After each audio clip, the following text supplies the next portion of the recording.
Në ditën botërore të diabetit, mjekët bëjnë thirrje për kryerjen e kontrolleve të rregullta shëndetësore. Ministria e Shëndetësisë dhe Mirëqenies Sociale bën të ditur se me buxhetin 2026 për shëndetësinë, mbështetet depistimi falas në programin e kontrollit bazë, si dhe ofrimi i fishave për marrjen e glukozës për grupet në nevojë, ndërsa po punohet për përmirësimin e listës së banave të rimbursueshme. Sipas të dhënave të Institutit të Shëndetit Publik, në Shqipëri janë të regjistruar 111.000 persona me diabet, ndërsa çdo vit diagnostikohen 6.000 raste të reja. Drejtoresha e Institutit të Shëndetit Publik, Dorina Toçi, në videon e publikuar nga MSHM-ja, theksoi se qeveria shqiptare është e angazhuar në drejtim të forcimit të zbulimit të hershëm. Qeveria shqiptare është e angazhuar në drejtim të forcimit të zbulimit të hershëm nëpërmjet programit check-upit, krye dhe analiza e glicemisë ESOL për zbuluar sa më herët rastet me diabet. Gjithashtu është e angazhuar në ofrimin falas të fishave për matjen e glicemisë për grupmosha të caktuara, për grupmoshat mbi 65 vjeç dhe për personat me aftësi të kufizuara.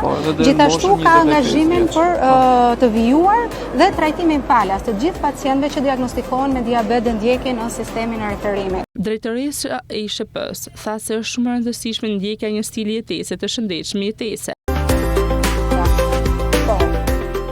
Është shumë e rëndësishme ndjekja e një stili të shëndetshëm jetese, duke filluar që nga ushqyerja, aktiviteti fizik, shmangja e duhanit, një dietë e pasur me fruta dhe perime, por gjithashtu dhe për të smurë diabetik është shumë e rëndësishme që duhet të kryen kontrolle periodike tek mjeku i familjes, tek mjeku specialist në mënyrë që të shmangin dhe komplikacionet. Presidenti i shoqatës së diabetit Florian Toti këshilloi kryerjen e vaksinës kundër gripit dhe Covidit për personat me diabet. Jemi në periudhën e dimrit, është shumë e rëndësishme dhe pjesa e vaksinimit të personat me diabet, dhe jo vetëm për gripin, por edhe për Covidin dhe për gjithë të sëmurët kronik, por që dihet që personat me diabet janë më të predispozuar për të pasur komplikacione mbas situatave të gripit. Dita botërore e diabetit kujtohet çdo 14 nëntor në ndër të ditëlindjes së Frederick Banting, i cili së bashku me Charles Best zbuluan insulinën në vitin 1922, një zbulim revolucionar i shpëtues.